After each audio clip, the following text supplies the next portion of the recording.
इसका मतलब यह हुआ कि हमने जो काम 5 साल में किया, जितना धन 5 साल के लिए लगाया, इतना ही काम करने के लिए कांग्रेस को 20 साल लग जाते। मैं आपको ये बताना चाहता हूं कि हिंदुस्तान के युवाओं के लिए, आदिवासी युवाओं के लिए, पिछड़े वर्ग, दलित, गरीब, जनरल कास्ट के युवाओं के लिए कांग्रेस पार्टी क्या करने जा रही है। सरकार में आने के एकदम बाद हमारा पहला काम होगा कि 90% को 30 लाख सरकारी नौकरियां हम दे देंगे। तैयारियां दोनों तरफ पूरी है। 2024 मेरा तुम्हारे पास है। कहाँ गए यार? कहाँ गए यार? इसको लेकर दोनों तरफ के अपने अपने वादे और दावे। 5.5 लाख घर, और एक घर ऐसे ही 4 दीवारें नहीं है। इन घरों में शौचालय, गैस का कनेक्शन, बिजली, नल से जल, ये सारी सुविधा भी इसके साथ ही जुड़ी हुई है, एक साथ मिली है।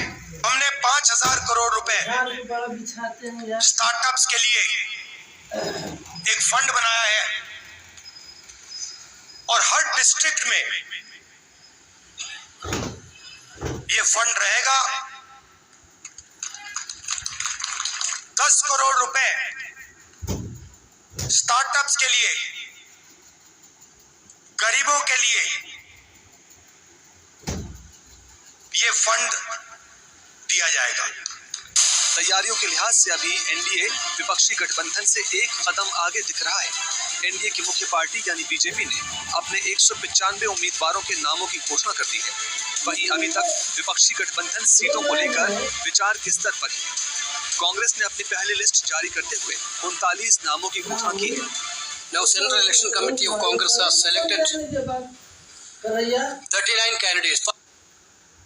मुझे तो उम्मीद नहीं है कि करेंगे।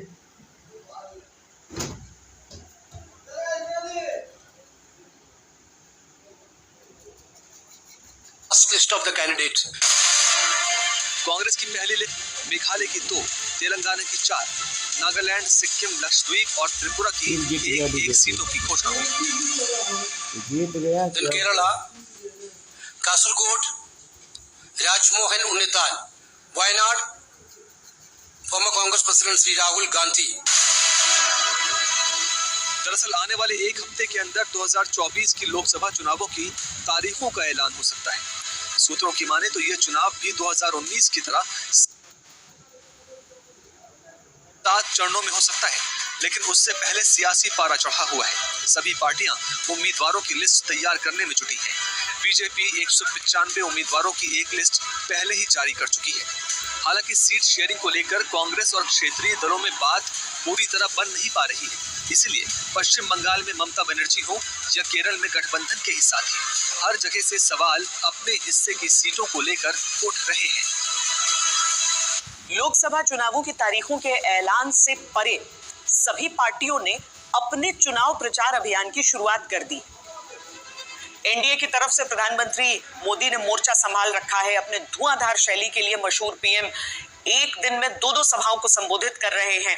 वहीं दूसरी ओर विपक्षी गठबंधन है, कांग्रेस पार्टी है, राहुल गांधी है जो अपनी भारत जोड़ो न्याय यात्रा का दूसरा संस्करण लेकर जनता के बीच है।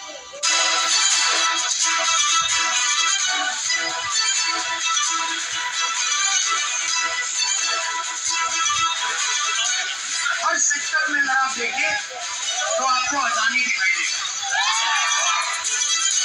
केंद्र की सत्ता से कांग्रेस को बाहर गए हुए करीब 10 साल होने को है। आने वाले चुनाव इस लिहाज से भी अहम है।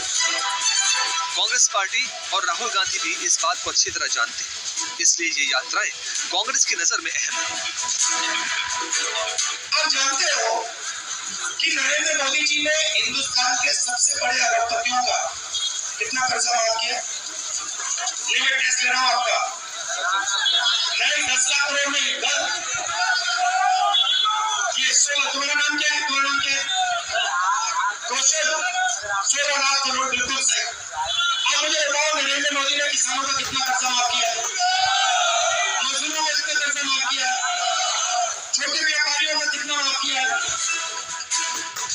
कांग्रेस की माने तो यात्राओं से राहुल गांधी और कांग्रेस पार्टी को जनता तक पहुंच बनाने में बड़ी सफलता प्राप्त हो रही है। राहुल की रैलियों में आ रही भीड़ इस बात की तरफ इशारा भी करती है। यात्रा से कांग्रेस और राहुल गांधी की छवि में बदलाव तो हो ही रहा है। जनता से सीधे सीधे संवाद को वोटों में तब्दील होने की उम्मीद भी है कांग्रेस को। ज्यादा सीटें लेकर आते हैं तो जैसे पहले माहौल था भाजपा से पहले 9 साल पहले, ऐसा कुछ हो सकता है। अभी राहुल गांधी से मैंने बात की और बोला मेरे के स्वामिल हमारी स्वामिल है उमर जी स्वामिल। हमने भी बोला कि हमारे भी कुछ गवर्नमेंट की कुछ प्रॉब्लम होती है, तो हमने भी राहुल गांधी को इशारा कर राहुल गांधी ने हाथ हमारे सामने किया। राहुल गांधी उन राज्यों में ज्यादा वक्त गुजार रहे हैं जहां कांग्रेस पार्टी का बीजेपी से सीधे मुकाबला है। यात्रा के दौरान राहुल सिर्फ 110 लोकसभा सीट से गुजर रहे हैं, पर जिन 15 राज्यों से यात्रा गुजर रही है उन राज्यों में लोकसभा की 357 सीटें हैं। हालांकि ये भी सच है कि राहुल गांधी की भारत जोड़ो न्याय यात्रा शुरू होने के बाद से कांग्रेस और विपक्षी अलायंस को कई झटके लग चुके हैं। विपक्षी एकता को मोदी विरोध के सूत्र में पिरोने वाले नीतीश कुमार और जेडीयू ने विपक्षी गठबंधन से खुद को अलग कर दिया और अब वही नीतीश प्रधानमंत्री को भारत के विकास के लिए जरूरी बता रहे हैं। मैं आदरणीय प्रधानमंत्री जी का हृदय से धन्यवाद दे रहा हूं और बहुत खुशी की बात है कि अब उनके द्वारा अनेक प्रकार की योजनाएं चलाई जा रही है। विपक्ष को दूसरा बड़ा झटका उत्तर प्रदेश से जाट नेता जयंत चौधरी ने दिया। यही नहीं, भारत जोड़ो और न्याय यात्रा के दौरान कांग्रेस छोड़कर बीजेपी जाने वाले नेताओं की लिस्ट भी लंबी है। वक्त हो चला है एक और छोटे से ब्रेक का।